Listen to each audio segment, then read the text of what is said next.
ఇప్పుడే జాబిలమ్మ నీకు అంత కోపం అనే మూవీ చూసొచ్చా. ఇందులో ఫస్ట్ నుంచి ఎండింగ్ దాకా ఫుల్ అంటే ఫుల్ చూస్తూ ఉంటుంది. ఫ్రెండ్షిప్ గ్యాంగ్ తో ఫుల్ అలా వీడియోగా ఉంటుంది. ఫస్ట్ నుంచి ఎండింగ్ దాకా ఇక్కడ బోరింగ్ అంటే బోరింగ్ కూడా రాదు. ఇందులో ఫ్రెండ్షిప్ లో ఉండే ఒక ఫ్రెండ్ గాడు మన దాంట్లో కూడా ఉన్నారా బాబు అనే విధంగా ఉంటుంది. ఈ మూవీని అందరు కలిసి వెళ్ళి చూడండి, సూపర్ అంటే సూపర్ ఉంటుంది.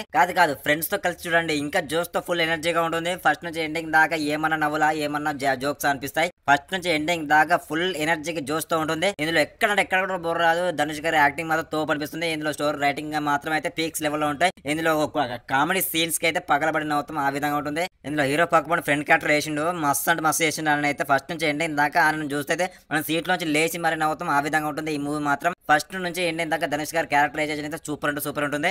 లేదు భయ్య మాకు కొత్త స్టోరీస్ కావాలి, కొత్త మూవీస్ కావాలి, కొత్త మూవీస్ చూసిన ఫీలింగ్ రావాలనుకుంటే మాత్రం ఈ సినిమాకి అయితే వెళ్ళి చూడకండి. ఎందుకంటే ఇందులో మొత్తం ఫ్రెండ్షిప్ గురించి లవ్ గురించి మాత్రమే ఉంటుంది. ఈ మూవీ ఓన్లీ ఫ్రెండ్షిప్ గురించి, లవ్ మూవీస్ ఇష్టపడే వాళ్ళ గురించి మాత్రమే ఉంటుంది. ఈ మూవీ మాత్రం ఫస్ట్ నుంచి ఎండింగ్ దాకా ఇందులో సాంగ్స్ గానీ, ఫైట్స్ గానీ, కామెడీ సీన్స్ గానీ, ఎమోషనల్ డైలాగ్స్ గానీ అద్భుతంగా ఉంటాయి. మీలో ఎవరైనా ఈ నగరానికి ఏమైందని మూవీ చూసే ఉంటారు. అందులో డైలాగ్స్ గానీ, అందులో ఫ్రెండ్షిప్ క్యారెక్టర్స్ గానీ ఆ విధంగా ఉంటుంది ఈ సినిమా మాత్రం. ఈ మూవీ రివ్యూ మీకు కనుక నచ్చినట్లయితే ఒక లైక్, ఒక సబ్స్క్రైబ్ చేయండి. Thank you.